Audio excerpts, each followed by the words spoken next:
ओम श्री गणेशाय नमः। श्री सूक्तम्।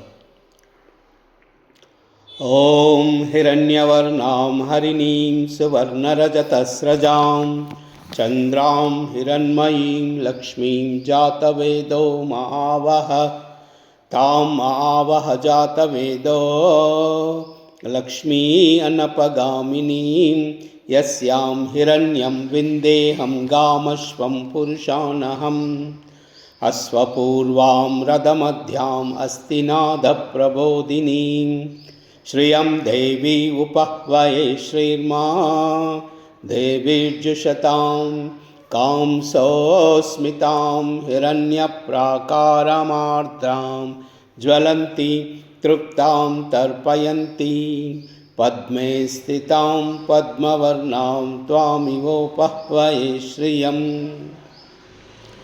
चन्द्रां प्रभासां यशसा ज्वलन्ती श्रियं लोके देवजुष्टामुदारां तां पद्मिनीं ईं शरणमहं प्रपद्ये अलक्ष्मीर्मे नश्यतां त्वां वृणे आदित्यवर्णे तपसोऽति जातो वनस्पतिस्तव वृक्षोत बिल्वः तस्य फलानि तपसानुदन्तु मायान्तरायाश्च बाह्या अलक्ष्मीः उपैतु मां देवसखा कीर्तिश्च मनिना सह प्रादुर्भूतोऽस्मि राष्ट्रेऽस्मिन् कीर्तिवृद्धिं ददातु मे क्षिप्तिपाशामलां ज्येष्ठा अलक्ष्मीर्नाशयाम्यहम् अभूतिम् असमृद्धिं च सर्वानुर्नुत मे गृहात् गन्धद्वारां धुरादर्शां नित्यपुष्टां करीषिणीम् ईश्वरीगुं सर्वभूतानां त्वामिवोपह्वये श्रियम्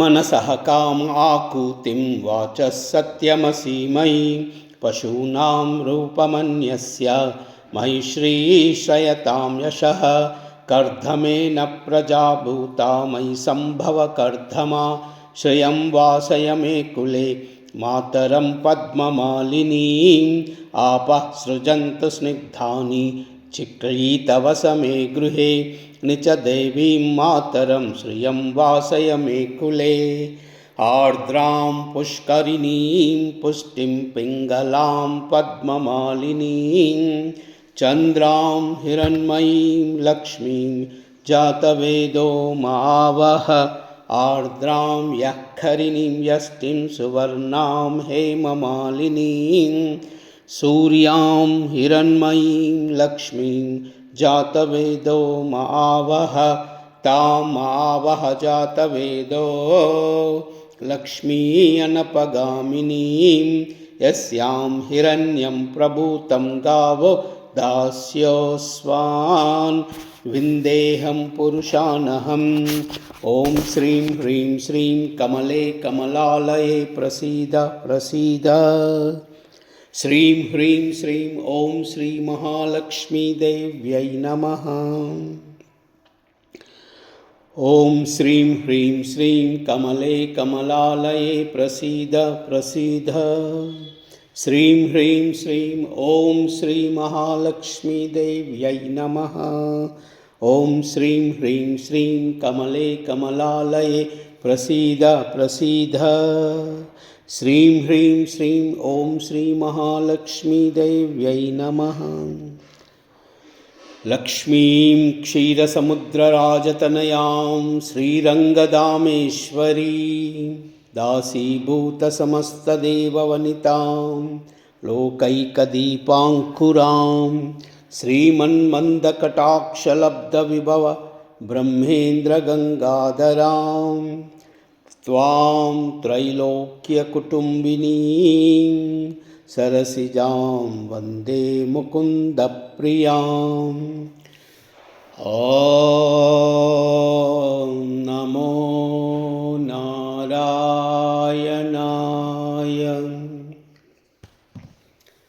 ॐ नमो नारायणाय। ॐ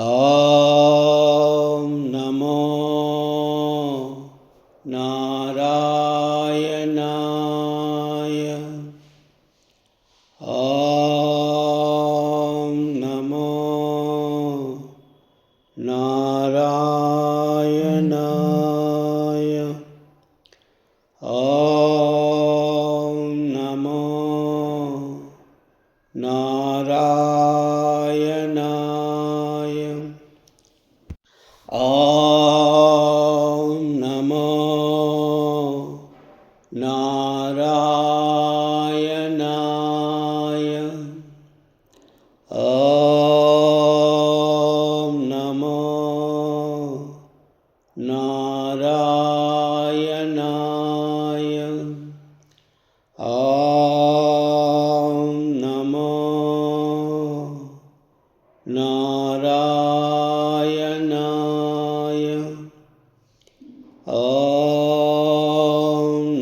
సర్వమంగళ